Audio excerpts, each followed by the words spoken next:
Welcome to JustWannaQuilt, a research podcast coming out of Tulane University Law School, where we explore all kinds of things, stories about quilting, tools, field trips, maybe some famous quilters stop by, and, of course, a little bit of copyright thrown in just for fun.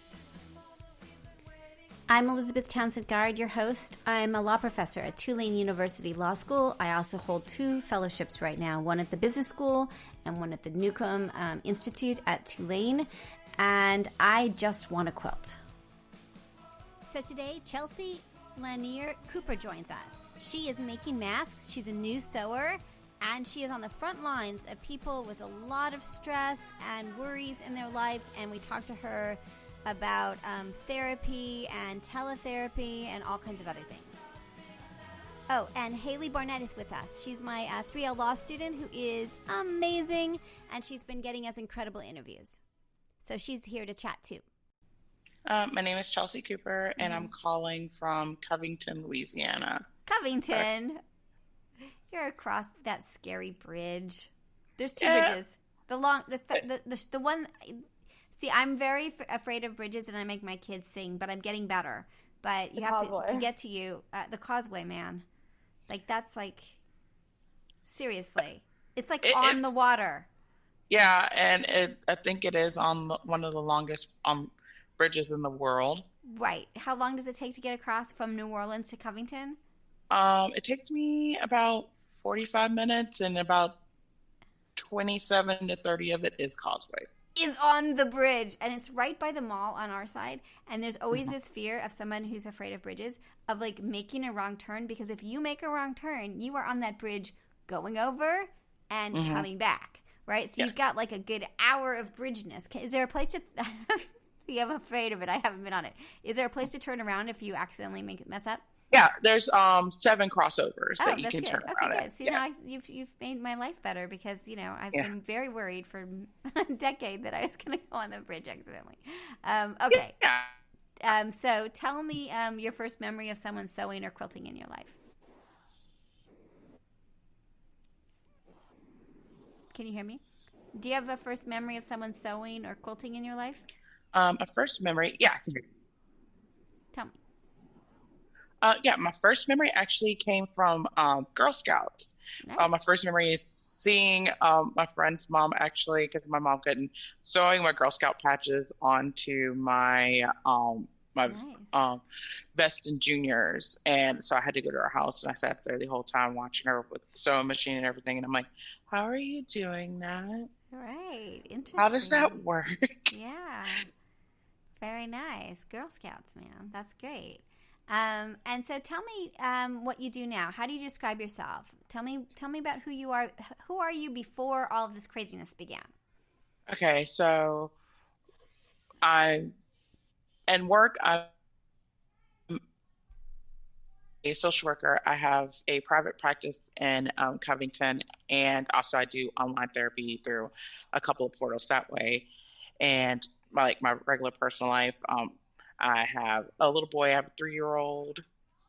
Lovely. And also I do what we call flow arts in my personal life, which is most people would consider it like circus arts. So I do hula hoop, and I do poi, which is the balls on the string, contact staff, and I do fire manipulation too. Oh my gosh, that is so cool. You see, you never know, right, Haley? You never know. You never know what you're going to hear. Seriously, it's like the coolest part. And do you quilt as well? No, it's been something I wanted to get into. Oh, but you sew. Do you sew? I do sew. Yeah. And I crochet. And you crochet? Yeah. Interesting. I crocheted. I wasn't allowed to quilt for a reason for a little while, medically. It's really stupid. It was stupid. So I have this blood clotting disorder, and they were like, you can't sew because of the rotary cutter, which is like the dumbest, right? Like, so I crocheted for like 3 months, but all I was doing was making quilt blocks, and then I was like, you know what? I'm just going to risk it. I'm going to be like a daredevil, and I'm going to use a rotary cutter. Anyway, ridiculous world. Tell me a little bit about sort of how has your life What is your life like now? So tell me a little, your social work, what did you focus on with social work? Like, tell me what's going on now. Yeah, now mostly doing a lot of work from home and doing like telehealth. Mm-hmm. I do go in the office a few days a week and see a couple clients that way because I have a lot of adolescent clients, and telehealth therapy with adolescents doesn't particularly work sometimes, especially Yeah. when they have some attention deficit issues. Yeah. So I have to do that in person, but mostly I'm doing online therapy either through my practice or the other platforms I work, and like all day. Like usually I'm working 5 to 6 days a week from like 10 a.m. to 10 p.m. with a few breaks. Because people are struggling so much right now. Yeah, Yeah, I get it. a A lot. lot of anxiety Yeah, issues came up in people. hugely. So if I'm not doing therapy sessions, I'm just chatting with them on like sending back messages, seeing how they are. And then after I figuratively clock out at 10, that's when I start making masks. That's amazing. That's a lot. You must be exhausted. And you've got the 3-year-old who's home, I would imagine, right? Yeah, but he also reminds me about like, Mommy, is it ninja mask time? That's what he calls the masks. He says they look like ninja Nice. masks. I love it. I love it. So what are you telling your clients? Like, there's a lot of us out here I feel like I keep my anxiety under control, but those first, like, there's some moments, and it's always like, probably at night. I don't know. The anxiety is there, and it's real because it's real. It's scary. The world is scary on so many levels. So what do you say to people when the threat is real and it's scary and economic worries and there's just a lot? And first thing I do is definitely validate and acknowledge the feelings because Yeah. a lot of people out in the world are like, oh, just get over it. It's not that bad. No, it's First to bad. say, yeah, oh, it's bad. Oh, it's okay to feel this way. This is normal. And then I encourage a lot of adding self-care because a lot of that's not happening with anxiety. They're not And what do you mean? doing stuff. Tell me examples of what you think of what is self-care. Yeah, just first giving yourself grace to feel the way you do. Like unapologetically, like, okay, it's all right to feel this. Then taking time for yourself every day. If it's 30 minutes, an hour Yeah. of just like with yourself, like breathing, acknowledging what's going on. If you're good with words, journaling. If you are good with being creative, painting. I tell all my clients to go outside for 30 minutes a day just to change the environment and just get fresh air. Yeah. If they need some exercise, I'm like, run around the yard, run down the street. Just because exercise is great for anxiety because it is using the same impulses that anxiety does in your brain, but it channels into a different area. Really? That's interesting. I find cleaning, like housework, and very kind of aggressive cleaning and also kind of long distance cleaning. So like putting things away like you have to go downstairs all the way to the end of the house, then go back upstairs all the way to the end of the house. So it's like a kind of a way to do exercise without going outside. I don't know. It helps. So I can see that kind of, also helps blood sugar. So like all that kind of big moving muscles kind of stuff. I don't know how you're doing it. That's a lot of worry.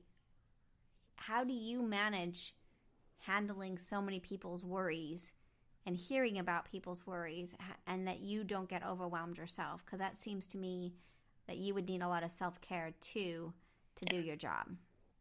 Yeah, it's a lot of constantly checking in with myself, making sure I'm not giving myself like secondary vicarious trauma, like trauma just from repeatedly hearing things, kind of like releasing a lot, like taking a lot of breaks, like, okay, that was pretty heavy right there. Let's just take a minute for myself, breathe this out. And like some of my clients, like if I have like right back up, I tell them like, hey, I'm running a little behind, give me like a few more minutes, and almost always they understand and just like let me decompress and get that Interesting. out. And then I try and not linger when I'm documenting stuff so I can get like all of it out of my head Yeah. Yeah. Right. before I'm done with it. And then Yeah. like when I'm done unless like it is an emergency. Yeah. So interesting. I don't know. I think you're such an important, so important to so many, I would imagine, because it's just been, it's hard. It's really, really hard. And being in New Orleans, how has Covington been? Has it been as struggly and as stressful as here in the city?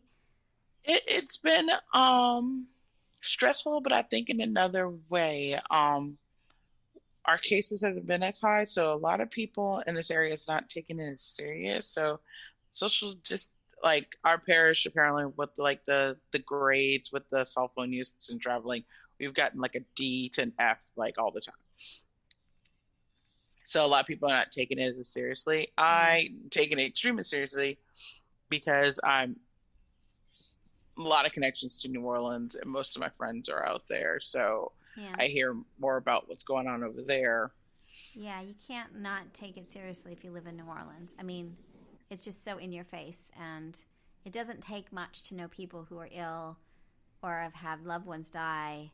It's just not very far from us in any way. And don't you feel that way? It feels very Hmm. like immediate and real Yeah. and scary. And I think the city's handled it really well. And so, as a state, I'm really impressed with what they've been doing. But it doesn't make it any easier. It's just, I mean, maybe it does make it a little easier. I don't know. I don't know. Um, all right, I I don't know. You're like the keeper of anxiety. You're my hero. That's really like you really. And then what do you do when people are in bad situations? Like you can't. Like you must have situations where people you like they're stuck at their house and it's Mhm. not good for them. What are you telling them? And are they leaving or like this is terrible for situations where you are in a bad way? Like I'm worried. That worries me. Like does that worry you as well? It does. I do know like a lot of time I get at the beginning and when I start working on like what area they're in, like what region they are so I can look for resources just in case. Yeah. And if I feel like there's something going on, I start hitting up other agencies that I'm like, Yeah. hey, this person is in your area. Can you help me on this? Interesting. Like, I had an incident, I think it was a week or two ago, that I had to call New Orleans Family Justice Center. And I was like, are y'all still doing services that you see people? They're like, yeah, it depends on the service. I'm like, I may need, or like, are you sheltering people? They're like, yes. And I'm like, okay, thank you. And had to Wow. pass that information to a client. Like, Yeah. yes, they are sheltering people. You can leave. Well, it puts so much pressure on situations that are already difficult. Um, it's just, it's just a lot. It's a lot. I don't know. Haley, do you have questions? Yeah. So, for your mask making, one of the reasons why I wanted to have you on the show was because you had said that you Yeah. just started. And I think I reached out to you about a week and a half or so ago. So, kind of tell me what's happened in the last 3 weeks, kind of Okay. right when you started to sew, when I first contacted you, and now. I mean, we're at the end of April. It's crazy. Yeah. So like towards the beginning of the month, I want to say like the first Friday or the second Friday of the month. I before Joanne's got shut down in our area because the one in Slidell, it's only pickup now. I got in the week before they stopped doing that, Really and I was like, interesting. yeah, I was like, I'm going to go buy a sewing machine because I knew nobody in my area doing masks, nobody. Or they weren't like advertising, or like nobody was just like blatantly saying like I'm making masks, and I'm like, why is anybody making masks? Uh huh. So I was like, I'm gonna go do it. So drove to Slidell, went to Joanne's, went and looked at all the sewing machines.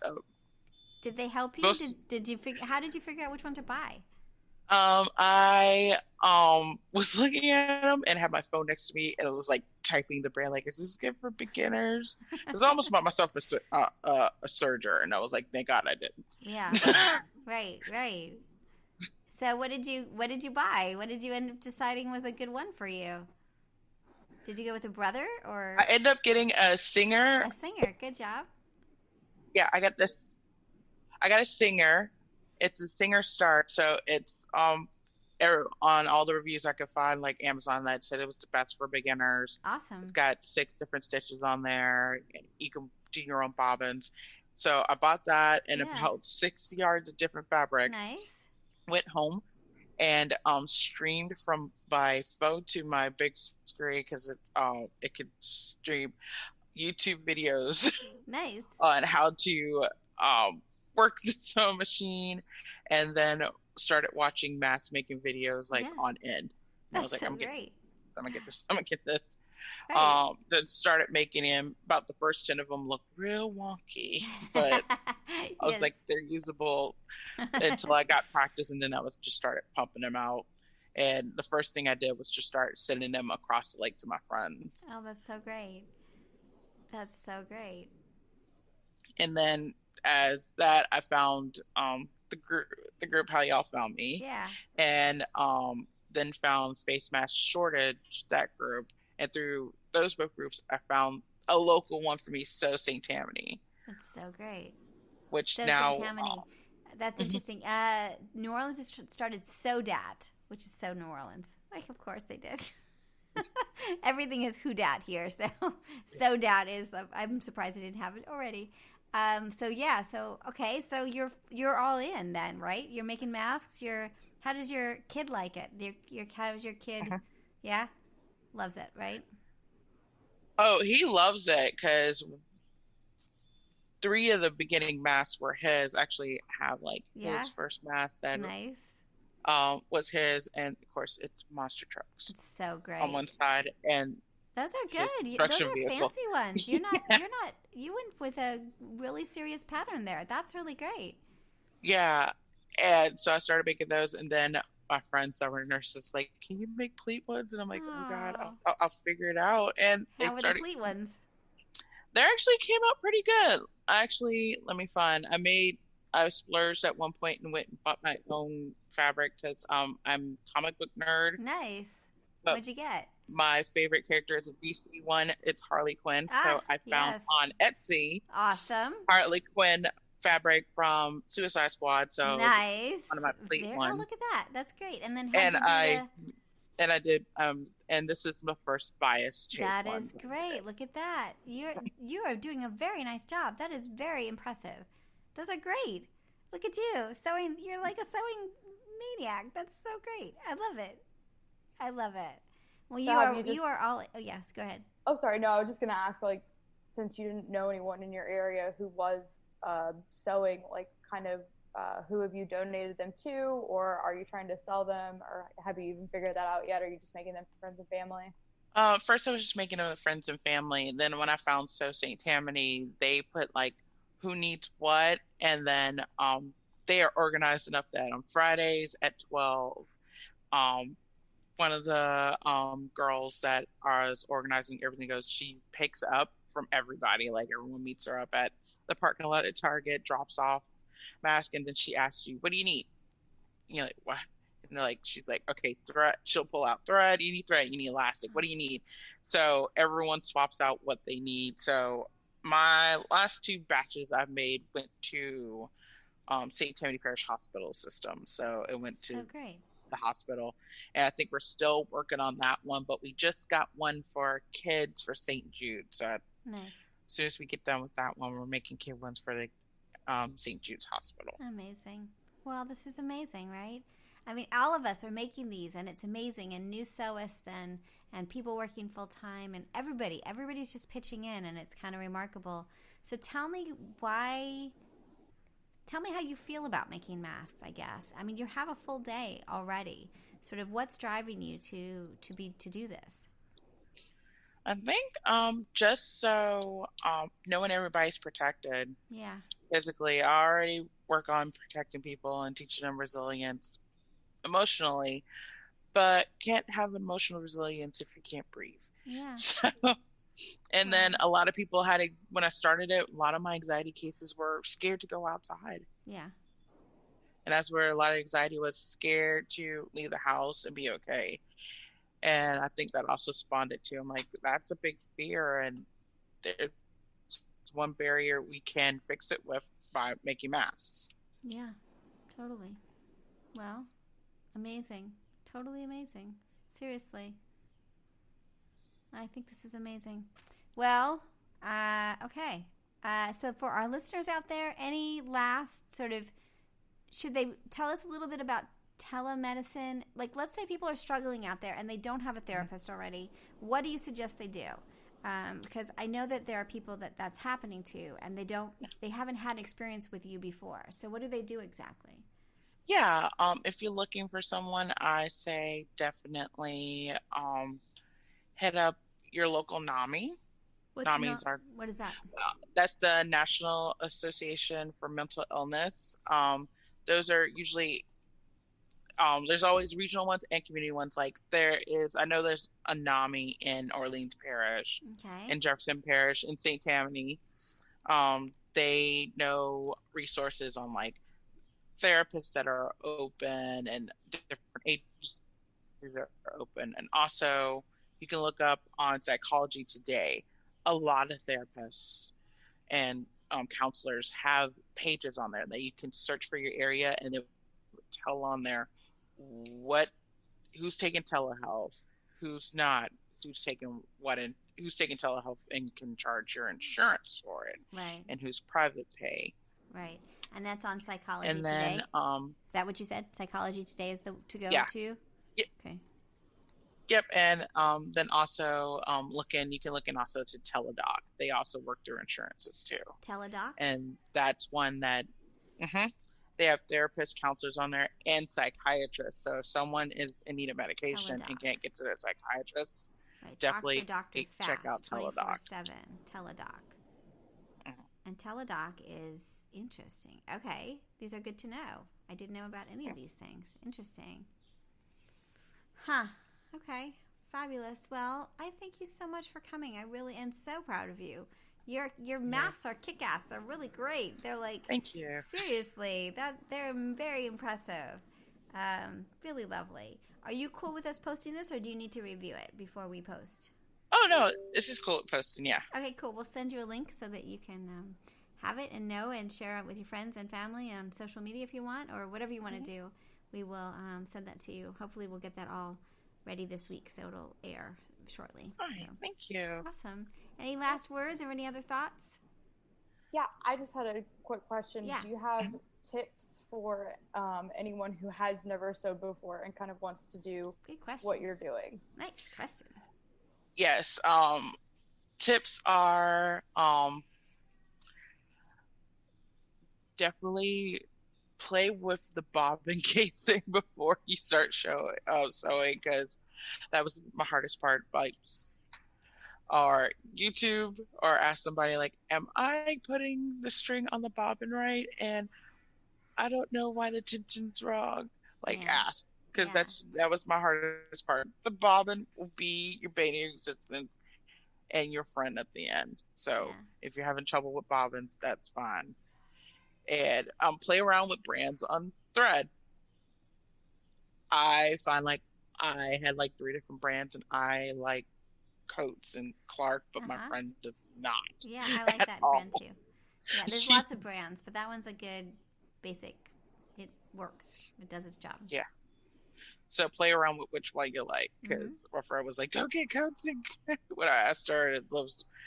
She's a cosplayer, so she likes polyester, certain brand, like heavy duty, and I'm like, I'm just making masks.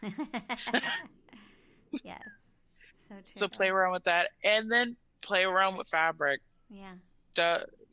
Get funky stuff. Have fun with it. Have fun. I agree. Definitely. People like the fun masks. They really are about the fun ones, you know? Yeah, I agree. Awesome. Well, thank you again for coming and chatting with us. I know your days are very busy and full, and I appreciate the time that you've given to us. Seriously, thank you so much. Okay, Hold on, let me turn off the recording. So you've been listening to Just Wanna Quilt, a research podcast coming out of Tulane University Law School. And I'm Elizabeth Townsend Garr. If you like this podcast, keep listening. Also, we have a Facebook group. Come join us. We talk about a lot of things. We also have an Instagram account. And of course, most importantly, I really hope you get a chance to quilt today.